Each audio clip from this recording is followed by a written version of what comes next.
Bienvenidos a todos. Vamos a dar comienzo un poco para que no se nos extiendan los tiempos.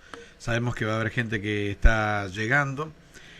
Esto es el CEDIAL. El CEDIAL es el Centro de Investigación Académico Latinoamericano. Nosotros el mes pasado acabamos de cumplir ya 4 años de formación y fundamentalmente somos una asociación civil sin fin de lucro, sin S, que estamos trabajando con la idea de construir un país mejor. De esto, cuando decimos país, no nos referimos a la Argentina, sino que en realidad tenemos una visión de carácter latinoamericano. Por lo tanto, para nosotros la patria es la patria grande. Y de acotación de esto viene que es nuestro 9º simposio. Los otros 8 se hicieron en carácter físico y es el segundo de carácter internacional. En esta ocasión, ya los va a presentar Mónica, tenemos invitados a quienes agradecemos su presencia, que vienen no solamente de Argentina, sino que fundamentalmente también son de Brasil y de Chile, lo cual está dentro de nuestro proyecto. La otra vez que hicimos otro simposio internacional también hubo invitados de Chile y de Brasil. Nosotros tenemos distintas plataformas. Lo que estamos presenciando hoy, ustedes lo van a poder ver en horas, tecnología mediante, donde va a estar abierto al público en todas las plataformas que disponemos, que son por supuesto nuestro sitio de internet cedial.com.ar, nuestro perfil de YouTube, donde también va a estar el video, nuestro perfil en Facebook, y nosotros además tenemos plataformas como por ejemplo Cedial TV y Cedial Radio. Lo que va a ocurrir hoy se está filmando para que aparezca en Cedial TV, que lo encuentran en el mismo sitio de internet, cedial.com.ar. Allí está toda nuestra programación. Ahí van a poder disponer de todo el archivo que venimos haciendo desde estos 4 años. En este momento tenemos casi un archivo de 350 horas de conferencias, charlas, distintas ponencias, distintas circunstancias con temáticas que van desde la educación, fundamentalmente la política, la economía y bueno, parte de lo que vamos a ver hoy, que es economía y este tema de pandemia. Dentro de Cedial TV, como dentro de nuestro sitio de internet, también está Cedial Radio. Tanto Cedial TV como Cedial Radio disponen de distintos programas. Tenemos Cedial Revista, es decir, hay muchas plataformas por las cuales nosotros vamos a difundir esto.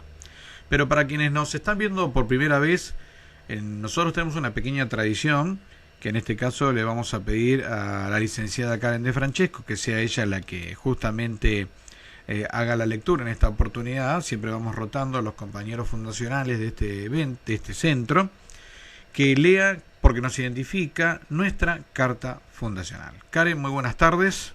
Bueno, te cedo a vos el contar nuestra carta fundacional. Buenas tardes a todas, todos y todes. Les voy a compartir entonces nuestra acta fundacional. Quienes integramos CEDIAL nos hemos propuesto la misión de investigar temas que consideramos fundamentales para el desarrollo de la sociedad en su conjunto. Bajo este núcleo conceptual buscamos interpretar el comportamiento social y la afectación de las decisiones tomadas por los estados en los diferentes periodos gubernamentales. Reconocemos y entendemos que cada pueblo toma decisiones en forma periódica y con libertad de conciencia, eligiendo a sus representantes en el marco constitucional. Por ello, nuestra visión está orientada en fortalecer el compromiso de la sociedad con sus decisiones, siendo que el mismo esté basado en la comprensión de las temáticas que influyen en su vida. Nos guían valores e ideales fundamentales que han sido manifestados y sostenidos por las mujeres y los hombres que lucharon por el bien común desde los albores de nuestras independencias. Libertad opuesta a todo todo poder dominador, desarrollo económico y social equitativo y respeto por la diversidad cultural. Sabemos también que no todos pensamos e interpretamos de igual modo la problemática que nos afecta, pero también sabemos que es posible complementarnos con las diferentes opiniones que tengan por objeto los ideales que manifestamos. 29 de julio de 2016, en Buenos Aires. Muchísimas gracias, Karen. Bueno, ahora ya nos vamos derecho al evento. En este caso le vamos a pedir a quien fue quizás se cargó al hombro junto con Beatriz Kennel, bueno, pero Mónica se ha cargado al hombro la organización de este evento, así que le vamos a pedir a la licenciada Mónica Vallejo que haga la presentación de nuestros 3 oradores. Mónica, te escuchamos, adelante. Cómo no, con mucho gusto. Bueno, quisiera decir también, antes de presentarlos, que este espacio, este capítulo latinoamericano que hemos ido construyendo, tiene como propósito generar un espacio donde se puedan desarrollar nuevas ideas y posibles acciones para ver cómo podemos salir de este laberinto económico en el que de manera cíclica cae la economía de Latinoamérica. Por eso pensamos en este simposio sobre economía y pandemia en América Latina. Y los invitados en esta ocasión son, por Argentina, el doctor en Ciencias Económicas Juan Carlos Latrichano, un amigo de la casa que ha colaborado mucho con publicaciones, analista económico y docente, director de la Unidad de Enlace para la Capacitación y el Desarrollo Económico de la Facultad de Ciencias Económicas de la Universidad Nacional de Lomas de Zamora, es consultor de empresas, profesor asociado de la materia macroeconomía en la Universidad de Lomas y profesor titular de Historia Económica Argentina e Historia Económica Contemporánea en la Universidad de La Matanza. Y además autor de varios textos sobre economía al servicio del hombre, macroeconomía heterodoxa, Historia Económica Argentina. También contamos con la presencia por Brasil, de Luis Felipe Lacerda, psicólogo y doctor en Ciencias Sociales, es el secretario ejecutivo de OLMA. OLMA es el Observatorio Nacional de Justicia Socioambiental de Brasil, es docente pesquisador en la UNICAP, la Universidad Católica de Pernambuco. Y por Chile, Ángel Saldomando, es un economista de la Universidad de Saint-Denis de Francia, investigador y consultor, ha trabajado en universidades, asociaciones, organizaciones sociales y agencias internacionales en diversos países de América Latina, Francia e Italia. Recientemente coordinó el polo latinoamericano del proyecto Reinventerra, que es sobre recursos naturales, del Centro de Investigaciones Interdisciplinarias sobre Economía y Desarrollo, dependiente de la Universidad de Quebec. Y su última publicación fue en colaboración sobre extractivismo, lógicas de desarrollo y cambio climático. Por Chile, Ángel Saldomando. ¿Qué tal? ¿Cómo están? Saludos y felicitaciones al CEDIAL por esta iniciativa de intercambio. Al presentar el caso de Chile, tengo que comenzar diciendo que la pandemia en realidad vino a articularse con una situación de crisis precedente, y la pandemia, como toda catástrofe, agregó nuevos elementos en tanto revelador social a la crisis que el país estaba viviendo. Es decir, de que no se puede pensar en la relación entre economía y pandemia, en el caso chileno, como una situación súbita, aún si tiene esta característica, y que hubiera entonces a partir de ahí tensionado la economía y producido un efecto recesivo. En realidad, el modelo chileno se estaba descascarando desde el 2010 en adelante.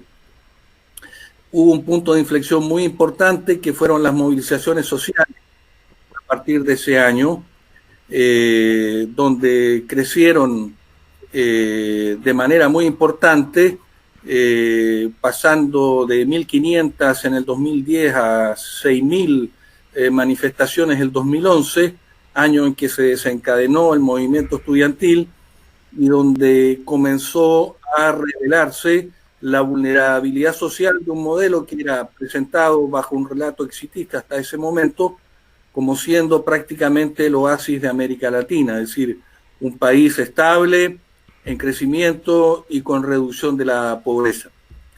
La estabilidad en Chile había sido lograda con un alto control social y político que había establecido bases para la continuidad del modelo liberal impuesto por la dictadura.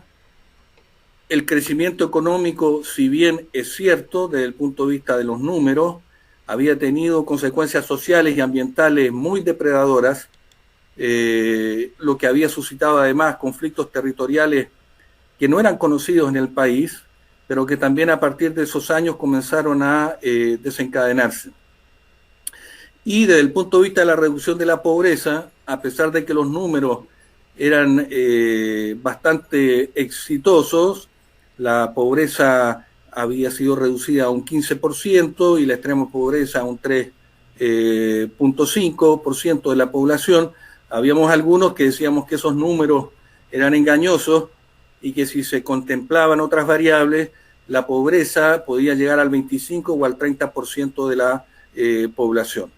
De hecho, el registro social de hogares, que es la manera en que aquí se cuentan, digamos, se inscriben los hogares que están en dificultad, contienen a 12 millones de la población, a 12 millones de personas. Más de la mitad de esa población está bajo el ingreso mínimo del país. Por lo tanto, las cifras de la pobreza eran, a mi juicio, bastante engañosas, y el modelo con su relato había logrado ciertamente instaurar una hegemonía y también una cooptación de la academia que se había vuelto muy funcional a ese tipo de análisis. Más recientemente han aparecido estudios que confirmaron mi intuición de la época y que yo había planteado en un texto que se llamó La economía política de los mínimos.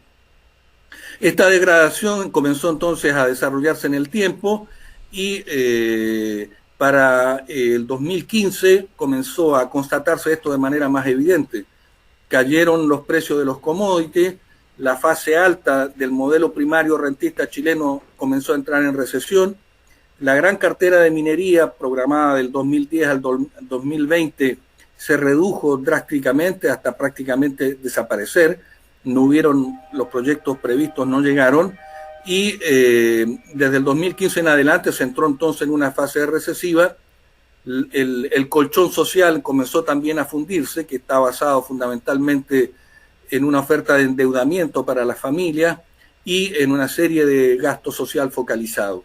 Todos estos aspectos, estabilidad social y política, colchón social y crecimiento, entonces estos pilares del modelo comenzaron a deteriorarse seriamente. Y a mi juicio lo que desencadenó todo esto fue esencialmente la tasa de endeudamiento de la familia, que fue lo que a mi juicio desató el movimiento estudiantil del 2011 y que se prolongó, digamos, posteriormente. La crisis del 2019 llega justamente en un momento, o sea, lo que se llamó el chilenazo o la gran contestación nacional o la protesta nacional, se desencadenó en un contexto en que la tasa de endeudamiento de la familia superaba el 60% de sus ingresos. Y por lo tanto ya el colchón social no resistía más, y la abrupta subida de tarifas en el transporte que fue el desencadenante de la crisis de octubre del 2019, en realidad descorrió completamente la cortina de la vulnerabilidad social reinante en el país. El nivel de contestación significó que prácticamente el país entró en una especie de separación drástica entre el malestar social y las instituciones. Las instituciones formales seguían existiendo, la capacidad de control producto de la represión podía estar desplegada, la clase política podía seguir desempeñándose dentro de la institucionalidad, pero la sociedad estaba prácticamente separada de la formalidad institucional. y el orden social, por decirlo de una manera general, perdió completa legitimidad. El gobierno tenía menos de 10% de apoyo en la opinión pública, los partidos políticos andaban por ahí y prácticamente nadie creía en el discurso oficial. Llegamos a decir de que el gobierno gobernaba por la televisión y con la policía en la calle, pero la sociedad hacía lo que quería y había generado una capacidad de respuesta propia a los anuncios oficiales que hacían que el país tuviera una especie de autogobierno en la crisis, ¿no? Ese era el cuadro y se acercaba a fin de año, se esperaba de todas maneras una especie de tregua, producto de generalmente las fiestas de fin de año, cuando en febrero del 2020 entra la pandemia. Sin duda que la emergencia sanitaria implicó un despliegue de policía y de ejército, toques de queda, medidas sanitarias de emergencia que profundizaron ciertamente el congelamiento que se intuía para fin del 2019. Entonces, la movilización social se congeló. Sin embargo, el gobierno reaccionó tardíamente. Al principio minimizó los efectos de la pandemia, los efectos se acumularon. Chile está en la 7ª posición a nivel de mortalidad por millón de habitantes, y si bien el sistema de salud terminó por responder en la medida en que se tensionaban, digamos, sus esfuerzos, se les equipaba con material sanitario, respiradores, etcétera, lo que se hacía evidente es que la sociedad se estaba desfondando. Entonces, la gente no tenía recursos o ahorros con qué responder a la emergencia, al desempleo creciente que llegó al 12%, se estima que este va a crecer aún más, y en un contexto recesivo, con una explosión, digamos, del desempleo, evidentemente aparecieron fenómenos como la informalidad, que trepó al 23 o 30% del empleo, cuando aquí se negaba casi que hubiera informalidad en el trabajo. Y desde este punto de vista, el gobierno empezó entonces a hacer ayuda de emergencia con una lógica muy asistencialista, con la idea de que acabada la emergencia se acababa la ayuda y se volvía al sistema normal, y entonces se empezaron a entregar cajas de alimentos, se hicieron transferencias monetarias a los sectores de bajo ingreso, se creó un sistema de crédito favorable para pequeñas y medianas empresas, y este conjunto de ayudas, en un contexto en que además empezaron a haber saqueos de supermercados y protestas por falta de alimentación, todas estas ayudas comenzaron a llegar, pero tarde y un poco a destiempo de las necesidades de la gente. Tal es así que en una iniciativa muy sorpresiva, en el Congreso y algunas iniciativas plantearon que la gente pudiera retirar el 10% de los fondos de pensiones. Como ustedes saben, aquí en Chile este es un sistema de ahorro forzado, individual.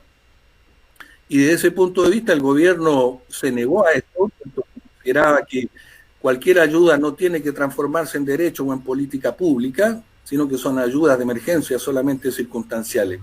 Y yo creo que esto fue la evidencia de que el modelo se está cayendo, porque el gobierno no pudo impedir esto, y finalmente tuvo que aprobar que la gente retirara el 10%, y esto abrió una brecha bajo la línea de flotación del modelo de pensiones en Chile, que sin duda va a tener de futuro. El país está en una situación contenida por la emergencia, se espera una rearticulación de la protesta social, y esta situación reveladora de la crisis de legitimidad, pero también del hecho de que ya no tenga más recursos desde el punto de vista de la política pública para atender las necesidades, las demandas de la sociedad, muestran que se ha abierto una agenda nueva, que no sabemos hasta dónde y cómo se resolverá. Por lo pronto está planteado un plebiscito para cambiar la constitución de la dictadura para el 25 de octubre. Lo que va a plantear prácticamente una doble institucionalidad. Si se aprueba el cambio, va a mantener un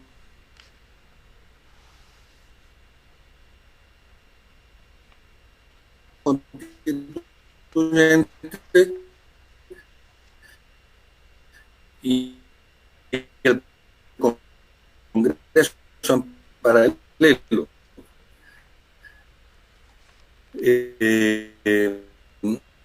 está el tema de la ¿Me escuchás, reforma, Ángel? que es una y habrá que discutir si se hacen las acciones necesarias que pide la población en términos de igualdad, distribución de la renta, ingresos universales garantizados,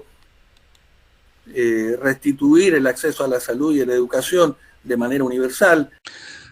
A modo de conclusión, coincido con lo dicho por Latriciano y por Luis Felipe, que la situación generada, digamos, entre economía y pandemia ha planteado la importancia estratégica de la intervención del Estado, y esta centralidad del Estado hace parte de esta agenda que cuestiona la excesiva mercantilización y la hegemonía de esta visión liberal en que el mercado es dominante en todas las esferas de la sociedad.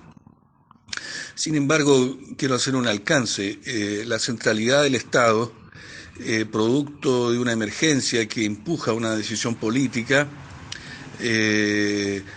o que se apoya en una reflexión que lo valoriza, pueden ser dimensiones académicas o políticas, pero en el fondo la cuestión estratégica del Estado y de su papel como orientador y coordinador de recursos en la sociedad depende de un proyecto político y de fuerzas que se inscriban en él y que lo empujen.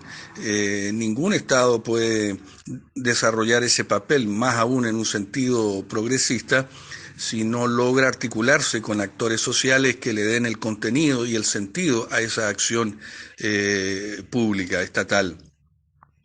Y por lo tanto creo que eso nos lleva a una discusión que está planteada desde hace algún tiempo, es decir, qué tipo de proyectos políticos construimos y para qué tipo de modelo social. Me parece que eso también va dejando como cuestión planteada la relación entre economía y pandemia, en un momento justamente en que salir tanto de la crisis económica como de la pandemia implica una reflexión más integral que articule los diferentes problemas, o sea, los diferentes temas. No se puede salir de la pandemia con la misma economía, no se puede salir de ese modelo económico sin un rediseño del papel del Estado y de las alianzas que pueden estar detrás de ese papel. Ese es el punto que a mí me parece importante dejar sentado.